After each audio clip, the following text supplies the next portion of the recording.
Welcome to CodeCrib. My name is Joris Sigruder. In this video, we'll be replacing the packaging step in the legacy pipeline with the packaging step from the Azure DevOps extension used in the new pipeline. The main advantage of the new packaging task is that it allows you to choose your own file name for the package, making other pipeline steps like adding licenses or automating releases easier. In the description below, you will find a link to the official documentation as well as a link to my blog post that accompanies this video. Let's dive right in.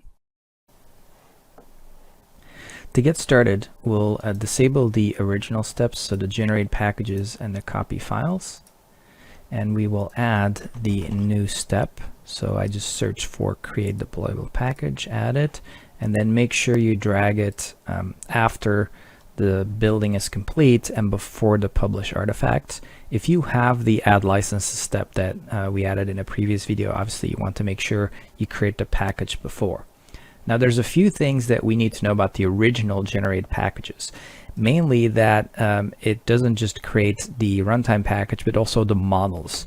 The create deployable package step does not create the X models, but it's easy to add a little PowerShell script if you want to do that. And I have that on my blog, and I'll show you how to put it in here as well.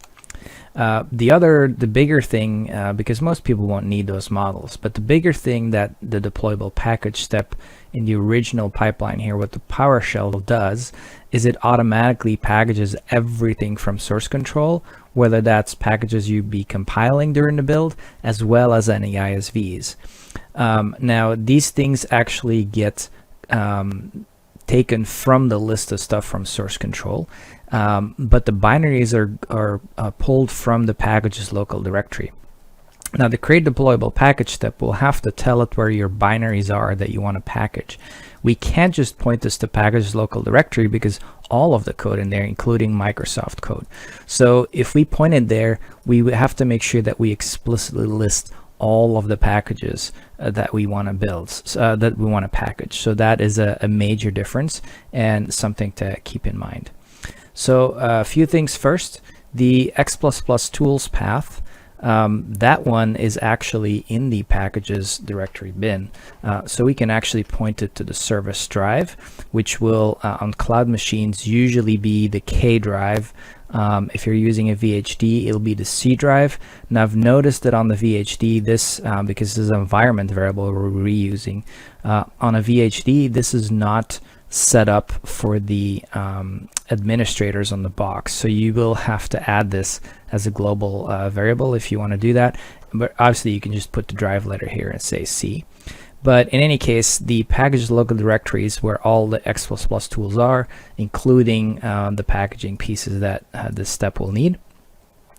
The binaries to package, they are actually not in the build binaries directory in this case, but again, they're on the service location. So we're gonna again point there.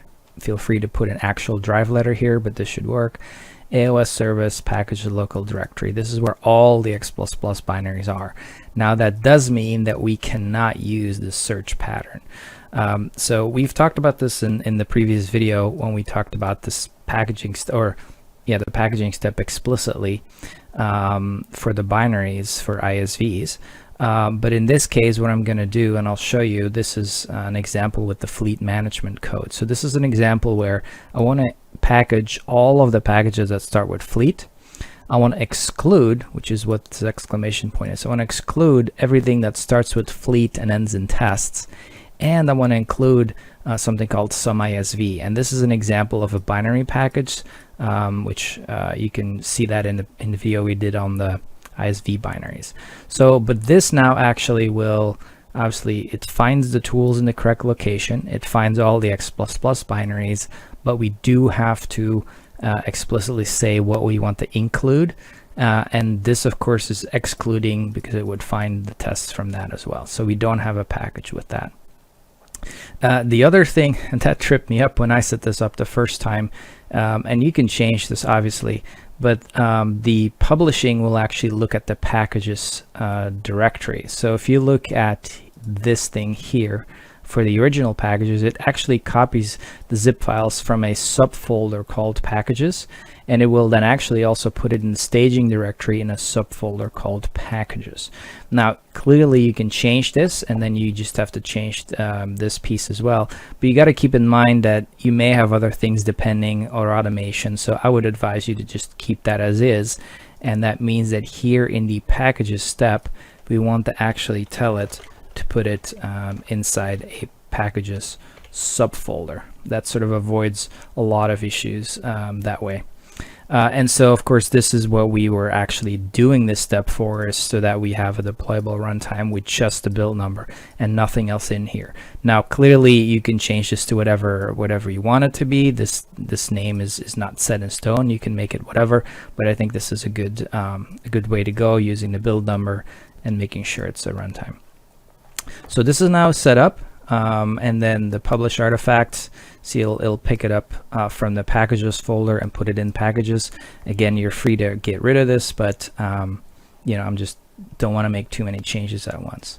So this is the packaging step. Now if you do want to add a script for the model utilities, what you can do is just add another PowerShell script, and I'm just going to show you this, but you'll have to go and feel free to go to the blog and copy paste this. We'll call this export models, and then this code, I'm just gonna copy paste it myself actually. So I say I want to do an inline script, and this is it. So effectively this is going to look at all of the descriptor files in source control, because descriptors indicate that you have code. It's going to find all the names of these models, and then for each one of those it's going to call the model utility and export that out. This will be slightly different, and I'll show you. So this is the original pipeline, which you can tell it has the the kernel version number in there, and then it has one giant zip file that has all the models inside of it. If you do the script as I'm showing you here, you'll get something like this, where of course the deployable package no longer has this kernel build number in there, and then you get the AX models individually. Of course you can change the script and zip them up again to have the exact same output, but ultimately I think this is fine for most people. Now these AX models, if you have no idea what they're for, it means that you're not using them, so feel free to skip that whole piece. And that's also a reason why there's no standard task for that, because these export models is usually only something that ISVs sometimes have to do for their customers. All right, so with that said, we now have all the pieces put together, and you're ready to start building using the new package task. Thanks for watching. If you find this useful and would like more content in the future, please hit the like button and subscribe for more videos.